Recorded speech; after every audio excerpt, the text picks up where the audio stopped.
ব্যর্থ মন্ত্রীর পুনর্বাসন দপ্তর বলে চিহ্নিত হয়েছিল কর্মসূচির রূপায়ণ দপ্তর। গোড়াতে পঞ্চায়েত দপ্তর হাতে পেয়েছিলেন চন্দ্রনাথ সিংহ, কিন্তু তার বিরুদ্ধে চরম ব্যর্থতার অভিযোগ ওঠে। ক্ষুব্ধ হন মুখ্যমন্ত্রী।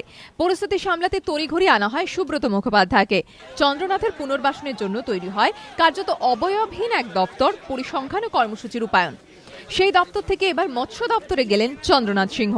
আর তাঁর ফেলে যাওয়া গুরুত্বহীন দপ্তরে মুখ্যমন্ত্রী যেতে বলেছিলেন সিঙ্গুরের মাস্টারমশাই বলে পরিচিত প্রবীণ বিধায়ক রবীন্দ্রনাথ ভট্টাচার্যকে। পত্র পাঠ নাকচ করে দেন তিনি, জমা দেন ইস্তফাপত্র। এই খবর চাউর হতেই সরাসরি বিষয়টি তার মুখ থেকে জানতে চাওয়ার চেষ্টা হলে খবরের সত্যতা অস্বীকার করেননি রবীন্দ্রনাথ বাবু। এক কদম এগিয়ে শুক্রবার সমস্ত জড়তা ঝেড়ে এবিপি আনন্দকে জানিয়ে দিলেন নতুন দায়িত্ব তিনি গ্রহণ করবেন না। অর্থাৎ রদবদলে অসন্তুষ্ট রবীন্দ্রনাথ ভট্টাচার্য সরে দাঁড়ালেন মন্ত্রিসভা থেকে।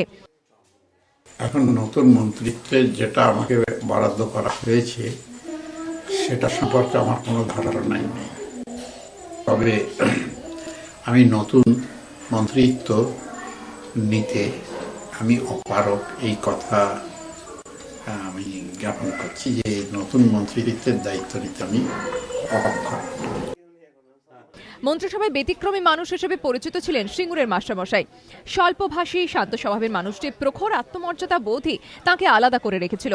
তামিলনাড়ু এবং উত্তরপ্রদেশের মতোই ব্যক্তি রাজনীতির ঘরানায় যখন ভাসছে এই রাজ্য, যখন মুখ্যমন্ত্রীর একাধিক ছবি শোভিত মন্ত্রীদের ঘর, তখন রবীন্দ্রনাথ ভট্টাচার্যই ছিলেন একমাত্র ব্যতিক্রম। তাঁর ঘরের শোভাবে তো বিধানচন্দ্র রায়, রবীন্দ্রনাথ ঠাকুরের ছবি। এখন তার দপ্তরে এলেন মলয় ঘটক। মুছে গেল ব্যতিক্রমের চিহ্নটুকু। দীপক ঘোষ ও সৌরভ বন্দ্যোপাধ্যায় রিপোর্ট, এবিপি আনন্দ।